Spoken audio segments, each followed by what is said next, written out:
شای سودا په پور باندې ده، بیا نو سړي په مشتري باندې اعتماد نشته.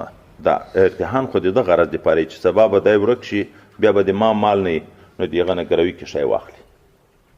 اوس هغه مرهون شی چې په ګراو باندې اخیستی ده د ځان سره یې ساتي لکه د امانت په شکل، چې کله بیرته چکتن روپۍ ورکړي د ده د مبیعې هغه شی ورته تسلیموي. په دغه مرهون شي ګټه اخیستی شي، دا مرتهن که نه شي اخیستی. اوښه یې ورکړی په ګراو کې سپرتیا پکړی شي که نه، غوا یې مثلا ورکړی په ګراو کې شودې یې خوړی شي که نه. نو ظاهره حدیث مبارک کې دا ده څوک چې شودې یې خوري، څوک چې سپرتیا پکوي، نفقه خرچه یې په هغه ده. اوس د مرتهن په کور کې چې ده نو دلته واښه خدای وراچي، نو سپرتیا هم پکړی شي، شودې هم خوړی شي. ظاهره خو دا ده چې په منهون شي باندې انتفاع اخیستل دغه ده راغله. او هلته موږ تاسو یو حدیث مبارک ویلی کل قرض جر نفع فهو ربا.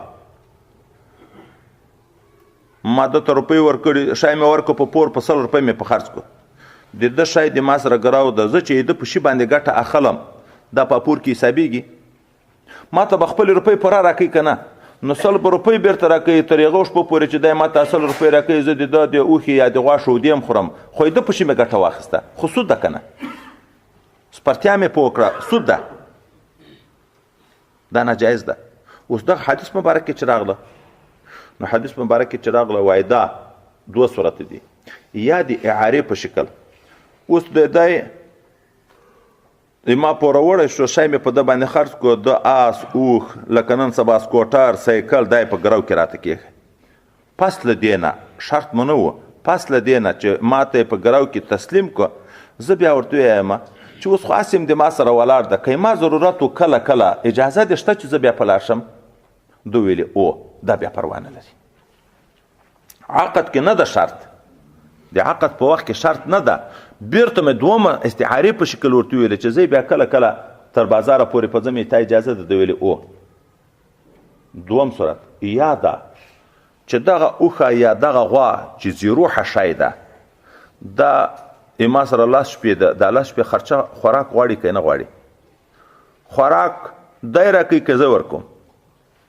چې زه یې ورکوم د دغه خوراک حق په ما نه لري، خو ما ده باندې 100 روپۍ دي، د ده خو د ما سره صرف د امانت په شکل باندې ده. نو زه د خپل هغه خرچې په مقابل کې په ده منفعت اخلم، د خپلې خرچې په مقابل کې دا لکه قیمت هغه خرچې شو، نه د دې دپاره چې په مرهون شي باندې ګټه اخیستن دي. نو په مرهون شي باندې ګټه اخیستن د عقد په وخت کې چې پکې شرط شي دا سود ده، دا ناروا ده.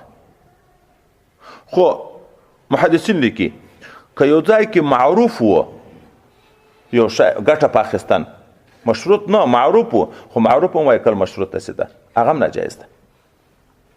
اوس دا د مځکو ګروي چې اکثره خلک کوي، څه دپاره کوي؟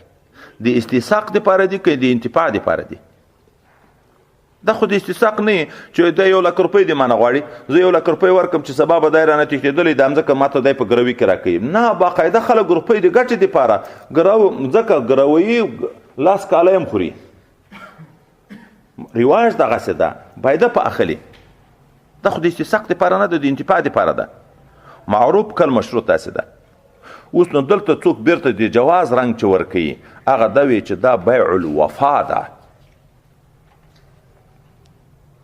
دا مځکې ګروي دکان یا دغه شي ګروي بیع الوفا ده. بیع الوفا څه معنی؟ دا معنی ما دته 1 لک روپۍ پور ورکړې، ده ما ته مځکه راکړه، خو چې کله دی روپۍ راکړي زه به مځکه بیرته ورته تسلیموم. دا لکه موقته سودا وشوه، ما په ده باندې د نه دا مځکه واخیسته په 1 لک روپۍ، خو ده دا را باندې شرط کړه چې کله چې زه دا روپۍ بیرته درکړم مځکه به ما ته بیرته راکوي. وفا دا معنی چې ته به په دا وفا کوې. بیع الوفا ما دته مځکه ورکړه، ده ما ته مځکه راکړه، ما روپۍ ورکړې، چې کله دی بیرته ما ته روپۍ تسلیم کړي زه به مځکه دته بیرته تسلیموم. خو لیکن محدثین لیکي، مفتی صاحب لیکي چې اعتبار معانی ورته د الفاظو ته نه ده، که الفاظ د بیع الوفا دي خو په حقیقت کې ګرو ده که بیع ده؟ په حقیقت کې خو ګرو ده. په 1 لک خرڅوي مځکه به 10 لکه ارزي، خو ده په ګرو کې په 1 لک روپۍ نیولې ده، په خرڅول خو نشته، خو صرف ګټه په اخلي 1 کال 2 کاله 15 کاله هغه روپیو باندې ګټه اخلي، خپل روپیو کاروبار کوي، خپل پور و مشکل په حل کوي، دی پیغام ځکه باندې منفعت اخلي. کله تر هغه روپیو نه قیمت دلته د دغه منفعت شي زیات وي، دومره وخت منفعت ته پاخیستی وي. نو اعتبار معنی ورته د الفاظ ته نه ده. که الفاظ د بیع سره کېږدیم کریم د مروج کې خو الفاظ د بیع هم نه وي، خو چې الفاظ د بیع کېږدیم خو په واقع کې اعتبار معنا ته د معنا په لحاظ باندې دا رهن ده، د معنا په لحاظ باندې بیع نه ده. نو په مرهون شي باندې منفعت اخیستن دا ناروا. او بیا ګورئ موږ تاسو دا د وطن رواج چې موږ اورېدلی دي دا چې مځکه ګرو کې فصل چې ولاړ وي په او هغه سړی روپۍ راوړي ده ته یې ورکړي خپلې روپۍ، دی په هغه وخت کې هم ځکه ورته تسلیموي چې تر څو یا فصل نه یې اخیستی. بیع الوفا خو دا معنا ده چې ما چې کله روپۍ درته تسلیم کړي ته په خپله مځکه بېرته راته تسلیموي. دغه وخت کې چېرې ما اوس کرلې ده نو خو معلومېږي چې د کروندې دپاره دغه ګټې دپاره ده.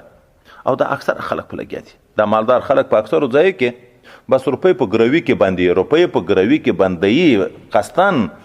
دغه نه مځکه ضرورت ته روپیو ته ضرورت ته دی روپۍ ورکړي مځکه تر ګرو کړي، د بل نه یې ګرو کړي، د بل نه یې ګرو کړي، 10 کاله یې خوري، 20 کاله یې خوري، 30 کاله یې خوري، وروسته بیا چې هغه روپۍ ورکړي دی هغه مځکه بېرته ورته تسلیموي.